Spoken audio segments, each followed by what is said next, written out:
Imagine for a second that you are tasked with building the ultimate high-performance racing machine, Okay. like a billion-dollar Formula One car. Mm. You pull together the absolute best engineers. You buy the most expensive, proven parts from all over the world, right? Right. And then you put a driver with this legendary racing pedigree behind the wheel. Right. Now, if you win the Grand Prix, you are celebrated as a total visionary. Yeah, you're a genius. Exactly.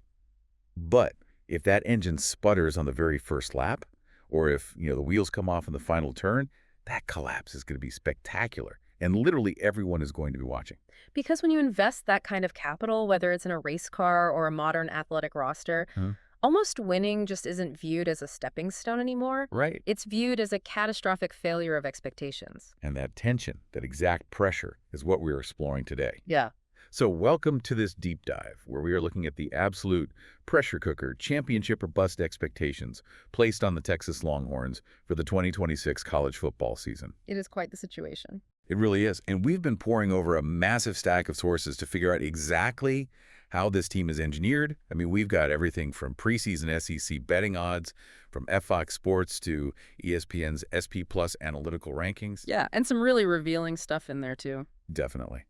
We're also looking at anonymous coach interviews via Athlon Sports, the Sagarin schedule difficulty metrics from SEC Rant, and some really deep-cut roster analysis from Dave Campbell's Texas Football and Sports Illustrated. It makes for a fascinating case study. I mean, if you follow the sport closely, you already know the stakes are high, right? Well, for sure. But digging into these specific sources, it actually reveals the mechanics of how a program tries to surgically guarantee a championship in this modern era. Yeah, and whether you are a diehard fan trying to, prep your preseason bets, or just someone fascinated by the high-stakes, multi-million-dollar business of corporate roster building, you're going to want to stick around for this. Because this is your ultimate primer on how a win-now super team is constructed.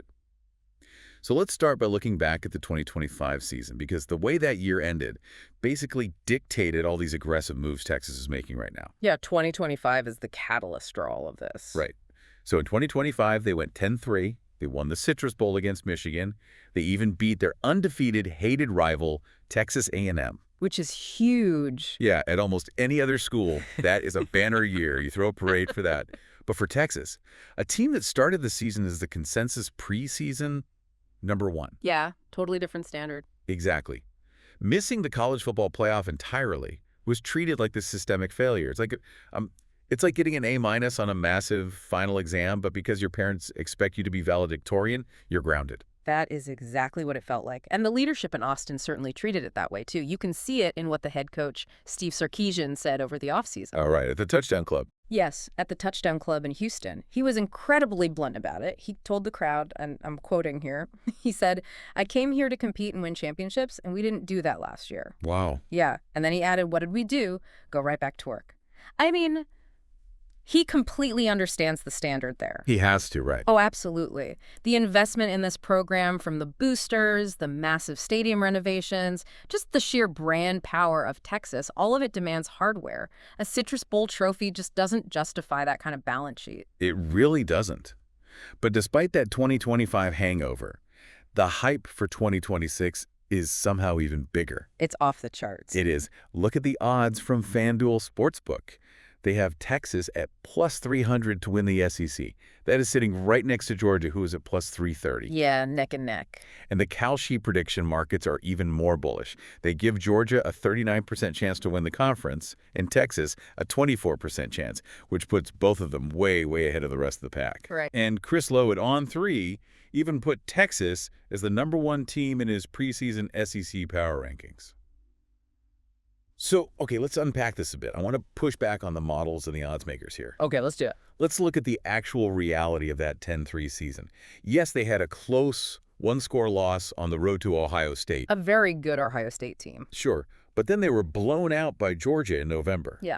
And the real issue, the thing that kept them out of the playoff, they suffered a shocking upset to an unranked Florida team. Right, in the swamp. Yeah, a Florida team that didn't even make a bowl game.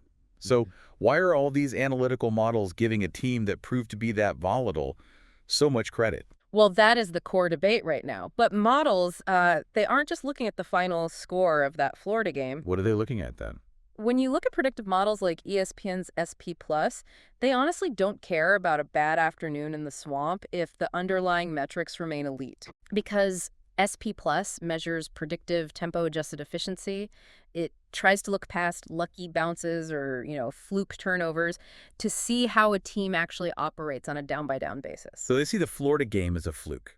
Pretty much. In that specific game, Texas dominated the yards per play. They dominated the success rate on passing downs, but they had a catastrophic turnover margin. So the models view that as an anomaly, not some deep systemic flaw. Okay, that makes sense from a data perspective. Yeah, and there is a quote in the Athlon Sports preview from an anonymous SEC assistant coach that perfectly captures this sentiment too. Oh, I love the anonymous coach quotes. What did he say?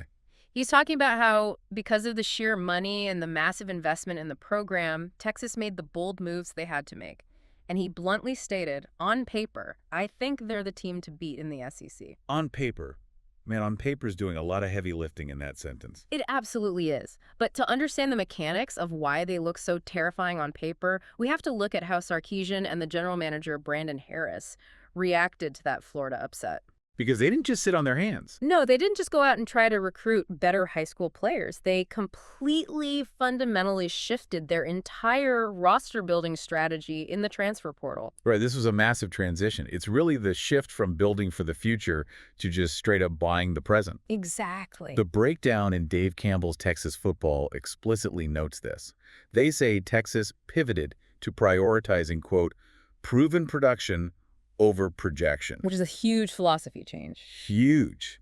We are talking about a program that actually let young, highly touted five-star talent, guys like wide receiver Hummy French and linebacker Elijah Barnes, they just let them walk out the door. Yeah, they let them leave. Just so they could free up their revenue share money to buy established, proven stars to immediately plug into the two-deep depth chart. It's like a massive tech giant deciding to just buy up successful startups instead of funding their own internal research and development department. That is an incredibly accurate corporate acquisition metaphor. Right. Because it looks incredibly efficient on the quarterly report, but it changes the entire culture of the company. You are totally abandoning the traditional developmental model of college football. The old way where you bring a kid in, put him in the weight room for 3 years, teach him your system. That's gone. Gone. You are acquiring ready-made assets now, and Dave Campbell's actually gave their portal class an A+ grade. Wow, an A+. Because they brought in 16 new faces, and these aren't just depth pieces. Look at the offensive additions. They grabbed wide receiver Cam Coleman from Auburn. Oh, yeah, he's a beast. A former 5-star recruit, an absolute physical anomaly, and despite dealing with just horrendous, inconsistent quarterback play at Auburn. It was so bad. So bad. But he still pulled down 93 catches for 3,306 yards and 13 touchdowns. See, the mechanics of how he got those numbers are what stand out to me from the SI analysis.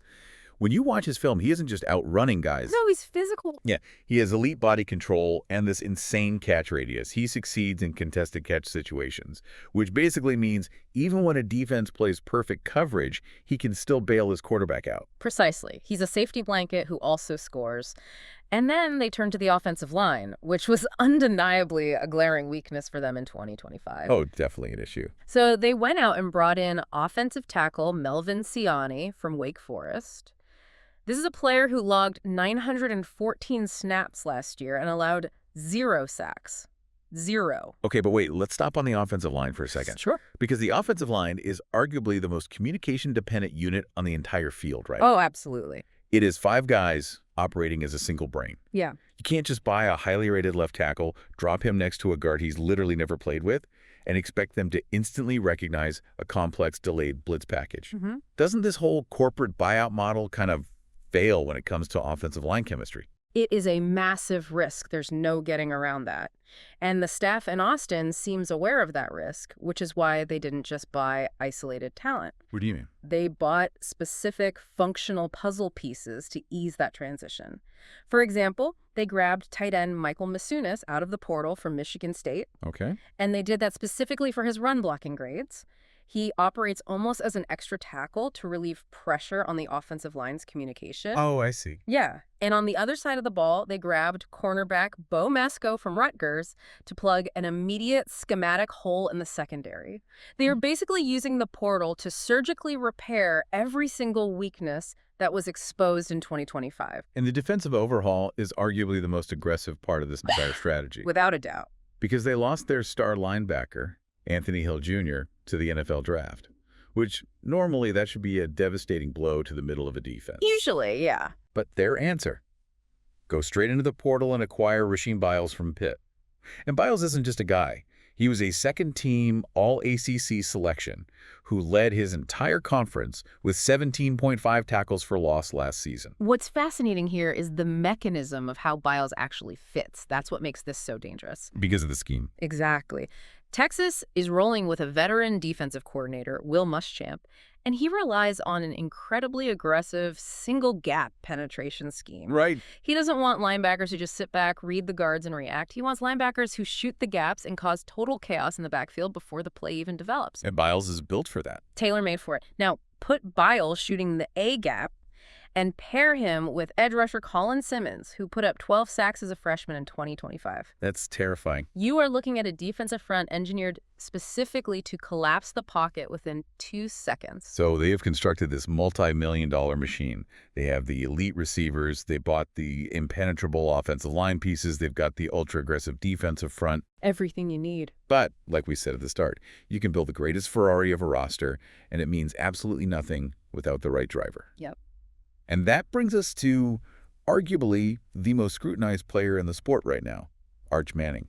The central variable to this entire equation. Exactly. He is the betting favorite for the Heisman Trophy heading into 2026. Yeah. But I want to go back to that anonymous SEC coach in the Athlon preview because he offered a very grounded perspective on this. What did he say? He said, quote, "Is he what he was unfairly hyped to be? Probably not, but I think he's a good, solid quarterback in this league." Wow. And when you look at the raw stats from 2025, you see exactly what that coach is talking about. Manning threw 12 touchdowns and 5 interceptions in the first 6 games, and the team went 4-2. Right. A bit shaky. But then, in the final 7 games, he threw 15 touchdowns and only 2 interceptions, and Texas went 6-1. So what actually changed in his game down the stretch? It really came down to how quickly he was processing pre-snap information. Early in the season, opposing defenses were throwing incredibly complex, disguised coverages at him. Because he was young, they wanted to confuse him. Exactly. They would show a single high safety before the snap and then rotate into a 2-high shell the second the ball was snapped. Manning was a young quarterback trying to force throws into windows that were suddenly closing on him. He was just holding the ball a fraction of a second too long. Right. But down the stretch, Sarkisian adjusted. He started utilizing a lot more pre-snap motion with the receivers. To force the defense's hand. Exactly. When you send a receiver across the formation, the defense has to react, and that reaction reveals whether they are playing man or zone. So by simplifying that pre-snap read, Manning's processing speed caught up. He learned how to manage the game, he started checking down to his running backs instead of forcing deep shots, and he utilized his legs to escape pressure. He basically figured out how to operate the machine rather than trying to carry the whole thing himself. Perfectly said. But here is where it gets really interesting, specifically the psychological layer to the Arch Manning equation. Sarkisian has openly stated that the door is actually open for Manning to return in 2027. Which is wild to think about. It is. Yeah. Because if Manning continues on his current trajectory, he is widely projected to be a top pick in the 2027 NFL Draft. So why on earth would he stay? Is the pressure to deliver a national title keeping him in Austin? Well, it is a very unique situation because of modern college athletics. He obviously has the famous last name, and he has immense wealth generated from name, image, and likeness deals already. Right, the NIL money. Yeah, so he does not need to rush to the NFL to secure a paycheck the way previous generations of players did. He's financially secure. But staying in college football means voluntarily remaining inside a total pressure cooker. Why do that to yourself? Because there is an immense expectation to validate the family legacy and, honestly, to validate the millions of dollars the boosters have poured into this specific roster. But assembling a team of mercenaries like a corporate buyout only works if the newly acquired assets have time to integrate, right? Yeah, chemistry takes time. And that's the problem. Yeah. The 2026 schedule mathematically guarantees they will not have time to gel. They're going to be tested before this new locker room has built any real trust. Let's look at the numbers based on the Sagarin schedule difficulty ratings from SEC Rand. It's brutal. It really is. Texas has one of the toughest slates in the entire country, largely because the SEC has officially moved to a 9-game conference schedule this year. And we really cannot overstate the physical and mental toll of a 9-game SEC schedule. It changes everything. It does. Historically, SEC teams played 8 conference games, which allowed them to schedule a late November game against, an FCS opponent. Like a cupcake game. Right. It was essentially a bye week to rest starters and heal up injuries before the postseason. But that is gone now. Completely gone. The 9-game format means week after week of heavyweight fights. It tests the depth of a roster in ways the sport has literally never seen. And on top of those 9 SEC games, Texas plays the #1 ranked team in the country out of conference. Right, Ohio State. Yes, Ohio State. Half of the opponents on Texas's schedule are ranked in the Athlon Top 25, and 4 of the teams they play made the college football playoff last year. I mean, there is zero margin for error here. None. And if we zoom out to look at the broader landscape using Bill Connolly's SP Plus rankings, the depth of the threat becomes very, very clear. What does Connolly's data show? Well, his data identifies 5 true mathematical contenders for the SEC championship. You've got Georgia, Texas, Texas A&M, LSU, and Alabama. So they're fighting a multi-front war. Exactly.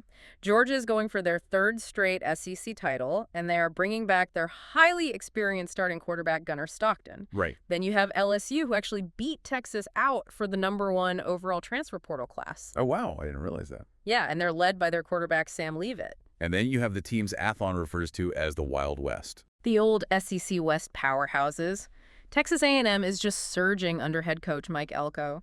They are led by quarterback Marcel Reed, and remember, they went 7-1 in conference play last year. Yeah, they are dangerous. And you can never, ever discount Alabama.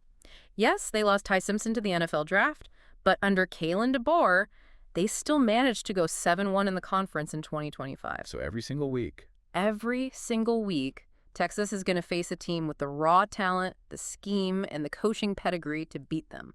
Which brings me back to a chilling point raised by that anonymous coach in Athlon. Yeah. Because he was evaluating Texas's massive portal spending, buying all these established stars.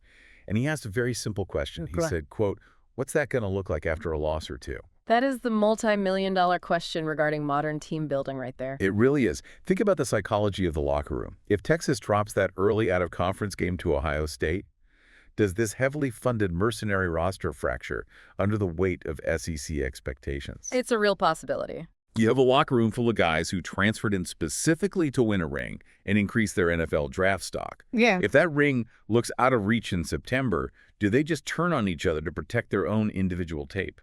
And this is exactly where we see the collision of raw talent versus team chemistry. When you build a roster organically, over 3 or 4 years, those players suffer through brutal off-season conditioning together. They build a bond. Exactly. They build a level of trust that can actually withstand adversity. But when you build a team primarily through high-priced portal acquisitions, you are assembling a collection of highly talented independent contractors. That's a great way to put it. They haven't led together. A team built this way has to prove it can weather the absolute brutality of the SEC schedule without pointing fingers when a coverage is blown or, a block is missed. Right. Talent wins games in September, but chemistry survives November in the SEC. It is the ultimate real-time experiment in modern sports. I mean, just to summarize what we are actually looking at this season. The stakes for Texas in 2026 are completely unprecedented. Never seen anything like it. They have aggressively purchased the ultimate veteran talent. They have the ultimate spotlight on their quarterback in Arch Manning. And they are facing the ultimate mathematical challenge in a 9-game SEC schedule. The entire college football ecosystem is watching this right now. They want to see if this corporate acquisition strategy actually pays dividends when the margin for error is this incredibly thin. And that is exactly why this matters to you, the listener. Because whether you were a diehard Texas fan, a bitter rival, or honestly just someone fascinated by organizational strategy, this season is a live case study. It really is. Can a strategic pivot in the transfer portal, fueled by massive revenue share money, actually buy a championship in the grueling 9-game SEC era? Or is organic suffering-forged chemistry still the unbuyable secret ingredient in sports? It is the ultimate stress test for the NIL era. Which leaves us with one final provocative thought to mull over. with so much proven veteran talent essentially purchased to create this specific win-now depth chart. What happens if it fails? That's the scary part. If Texas does not win the SEC or the national championship this year, does it permanently break this modern model of team building? It might. Will we see a massive financial backlash from boosters and university programs against funding these super teams if they prove fundamentally incapable of surviving the adversity of a season? I mean, if the billion-dollar Formula One car crashes because the expensive new parts didn't fit together, the people writing the checks are definitely going to rethink their entire investment strategy. Exactly. You pull together the absolute best engineers, you buy the most expensive parts, you put the legacy driver behind the wheel, and you rev the engine for the whole world to hear. Yeah. We just have to see if the wheels stay on in the first turn. Yeah.